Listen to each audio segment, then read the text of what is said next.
The pen is mightier than the tablets. We'll speak to the lover of letters who got herself 88 pandemic pen pals from all around the world. That's coming your way at 9:45 on this.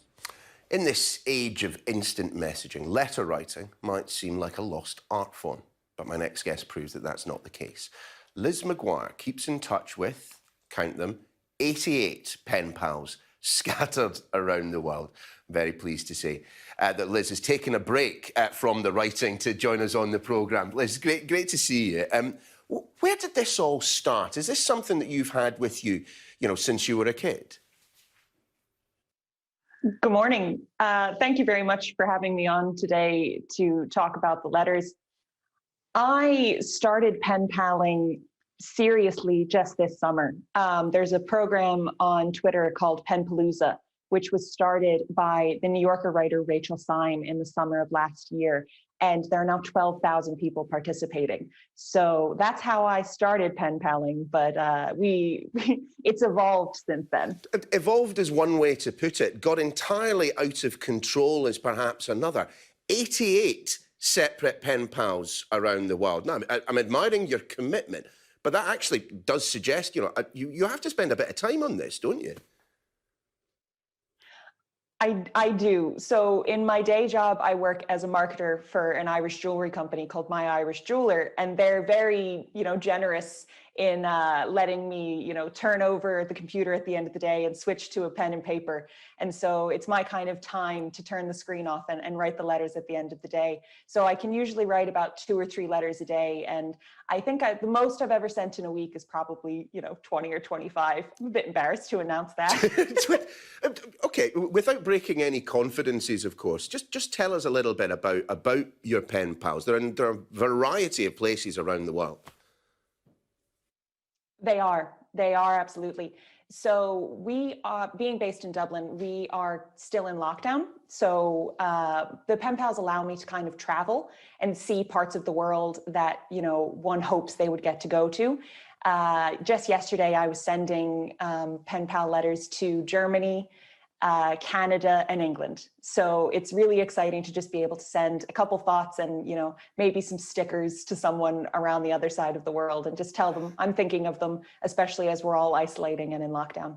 I mean, it is fantastic and it is a wonderful way to keep in touch with the world. But, 25 letters in a week, you clearly never get struck with writer's block, do you? Well, it's actually funny that you say that. So I have another hobby as well. I'm the creator and curator of an Instagram account called Flea Market Love Letters, which is a digital archive of vintage love letters. So whenever I find myself kind of strapped for maybe something to say in a letter, I'll switch over to a letter from, the 1940s that I'm archiving for the project. And that usually gets me going for something to talk about.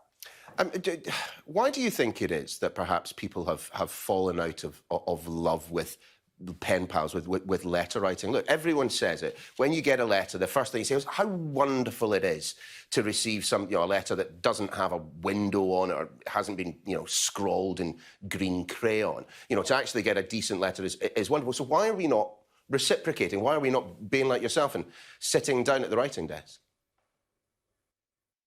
That's a great question. I think that it comes down a lot to time and how we're spending our time. And the pandemic has certainly reminded a lot of people that maybe the way they were, allocating their days before lockdowns and isolations and things wasn't the healthiest. And I think that's why Penpalooza and pen paling has been such a success, because people are really enjoying taking the time at the end of a day or on a Saturday or a Sunday or, maybe before work and just saying, hey, I'm thinking of you.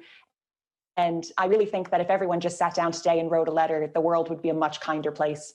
Liz, I have to tell you, my director has just commented, you have wonderful stationery, she has said. It is wonderful to see. Just a last thought from you, Liz. I mean, is this as much, are you gaining as much from the process of sitting down to write, that chronicling, you think of Samuel Pepys and everyone else who wrote diaries. Is it as much about that for you, getting your thoughts out of the head onto paper, than actually getting a letter back? Yeah. So the most special thing that's happened for me through the pen paling since last summer has actually been that I've started pen paling with my niece. So most of my family lives in the States while I live in Ireland. And it's been really hard to watch my nieces and my nephew grow up from far away, especially not knowing when we'll be able to get back. So while I love getting letters from, Germany and France and Canada and hearing about the views out their windows and all the different things and the details that I hope I'll someday get to see, it's my niece's letters that really mean the most. I'm so sorry to interrupt, Liz, but we are just out of time. We're going to have to leave it there and say thanks very much indeed. That's your lot for the programme for today. You can join me again tomorrow morning at 7. Ian King Live, of course, coming up next.